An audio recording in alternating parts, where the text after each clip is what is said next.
12번 문제 좀 한번 보시죠.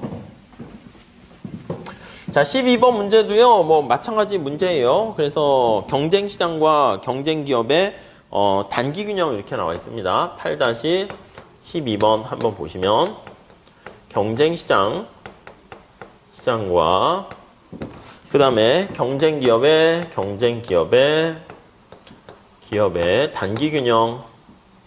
자, 여기서는요, 우리가 보통 생산함수, 비용함수랑 같이 묶여가지고 이제 출제가 되기도 하거든요. 그래서 다시 한번 생산함수로 들어가서 보고 있어요. 괜찮은 문제인데, 문제 보세요. 어떤 상품의 생산함수가 이렇게 주어져 있고요. 임금과 자본의 임대료율이 각각 2라고 주어져 있습니다. 시장의 수요함수가 이렇게 주어져 있는데, 단기에 각 기업의 규모와 시장에 있는 기업의 수가 정해져 있을 경우를 생각해보자. 예를 들어 K가 1이고 N이 16일 경우를 생각해보자. 단기 시장 균형을 구하세요. 이렇게 나와 있어요. 자, 우선 첫 번째 주어진 값에서 단기 하게 되면요. 우선 비용극수와 이윤극대화 조건을 가지고 우리가 문제를 풀어야 됩니다. 자, 우선 총비용은 어떻게 됩니까? 총비용은요. W 곱하기 L. 우리 비용함수 때 많이 했어요. 요거 그대로 보시면 될 것 같고요. 그 다음 이제 생산함수를 거기 쓰셔야죠. 생산함수는 어떻게 돼 있습니까? 생산함수는 거기 첫 번째 줄에 5, 루트 속에 들어가 있는 거죠. 루트 LK 이렇게 있는 셈이에요. 그래서 5, L의 2분의 1승이고 K의 2분의 1승 이렇게 돼 있는 겁니다. 오케이, 여기까지 되셨죠? 자, 그래서 이제 요걸 가지고 이제 보는 건데 거기 보시면은요. 생산함수가 거기 보면 이렇게 주어져 있는 상황이잖아요. 그렇죠? 요거를요, 뭐, 여기다 이제 각각 주어진 정보를 대입을 해보도록 할게요. 첫 번째는 뭐가 있어요? 그 W가 값이 주어져 있어요. 거기 문제 보시면, 임금률과 임대료율이 거기 보시면 각각 2와 2 이렇게 있습니다. 2와 2 이렇게 돼 있고요. 오케이, 됐죠? 자, 그 다음에 여기 보시면은 K가 거기 보시면 1인 경우 이렇게 해놨습니다. 그럼 K도 1을 집어넣어야죠. 그럼 K도 1을 집어넣었어요. K도 1이면 이거 날아가겠네. 이렇게 날아가게 됩니다. 자, 그러면 다시 한번 정리를 해보도록 할게요. 그러면 요거가 이제 어떻게 됩니까? 라고 하면 요거 식이, 요거 식을 다시 한번 쓸게요. 그럼 TC는 2L 플러스 2 이렇게 되는 거 알 수가 있고요. 단기의 총비용 곡선이 이렇게 돼 있어요. 생산함수는 이거 정리하면 이거 1이잖아. 그러면 요거 5, 루트 L 이렇게 돼 있는 거 알 수가 있습니다.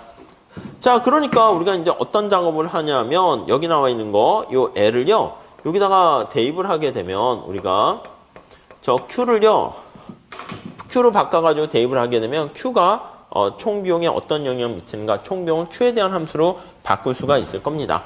요거 제곱하면 되는 거잖아. 그래서 이게 5분의 Q 이건데 제곱하니까 따라서 L은 어떻게 됩니까? 25분의 Q의 제곱 이렇게 돼요. 이렇게 25분의 Q의 제곱. 요거를 저기다가 대입을 하면 되는 거죠. 여기다 대입을 하게 되면 이렇게 쓸게요. 다시 STC는 2에다가 25분의 Q의 제곱 이렇게 되는 거 알 수가 있고요. 플러스 2 이렇게 되는 거 확인할 수 있습니다. 그게 이제 우리 총비용 함수다라고 보시면 되겠죠. 자, 문제로 다시 한번 가볼게요.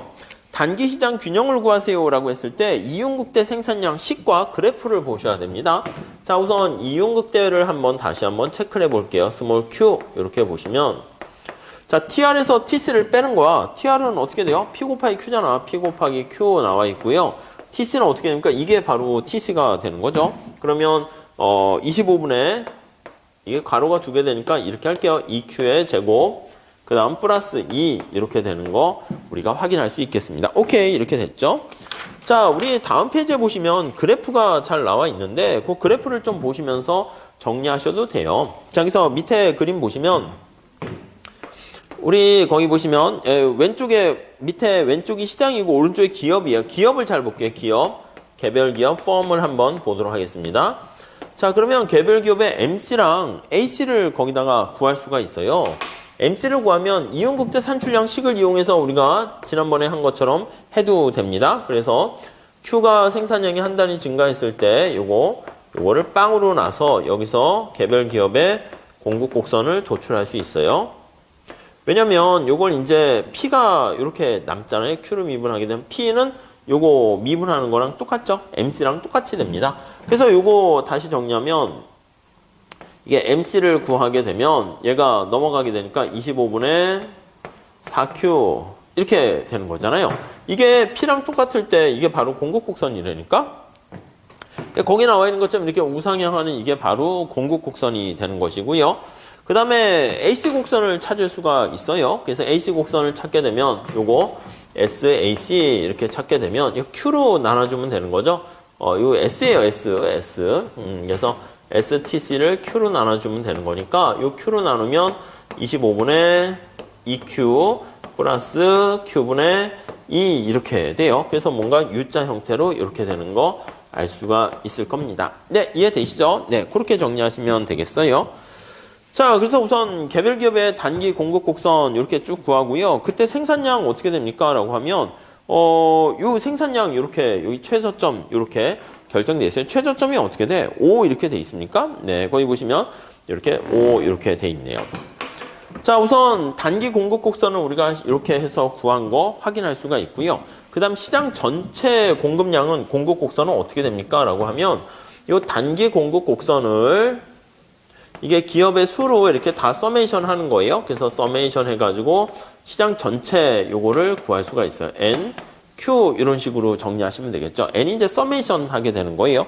자, 기업의 수가 거기 보시면은 앞에 몇 개 있다고 그랬습니까? 거기 보시면 N이 16 이렇게 있습니다. 16이고 요 Q는 여기 정리가 돼 있죠. Q는 4분의 25P 이렇게 돼 있어요. 그래서 이걸 다시 정리하면 Q는 N이 16이고 4분의 25P 이렇게 되는 거 확인할 수가 있습니다. 자, 이렇게 되면은 이게 100P 이렇게 되는 거 알 수가 있네요. 자, 이게 바로 시장 전체 공급 곡선이 되는 거예요.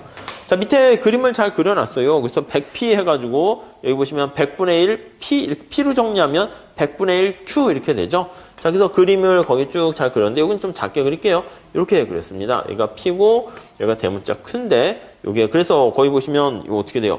여기가 100일 때 100분의 1이니까 1 이렇게 되게 기울기가 완만하게 돼 있는 거 우리가 확인할 수가 있겠습니다. 자, 이렇게 돼 있는데 앞에 보니까 개별 기업의 단기 균형을 구하세요 라고 하면은 이렇게 돼 있는 거랑 시장 수요 곡선이 거기 앞에 주어져 있어요. 다시 앞으로 가보시면 시장의 수요 곡선 두 번째 줄에 있죠. QD는 P분의 100 이렇게 있습니다. 그래서 거기 보시면 여기 QD는 거기 보시면 QD는 P분의 100 이렇게 돼 있죠. P분의 100 이렇게 돼 있고 공급 곡선이 이렇게 있고 두 개 만나는 데가 바로 여기서 만나게 됩니다. 그래서 시장의 가격이 1 이렇게 되는데 이게 1일 때가 어떻게 됩니까? 오른쪽에 보면 요거보다 이렇게 높은 상황에서 이렇게 결정되는 거야. 이렇게 해서 이렇게 돼 있다 합시다. 자, 그래서 시장에서 가격이 주어지는데 프라이스 테이커일 때 요거랑 MC가 만나는 여기서 결정되고요. 그러니까 요만큼의 플러스 이윤을 누리게 되는 것을 우리가 확인할 수가 있게 됩니다.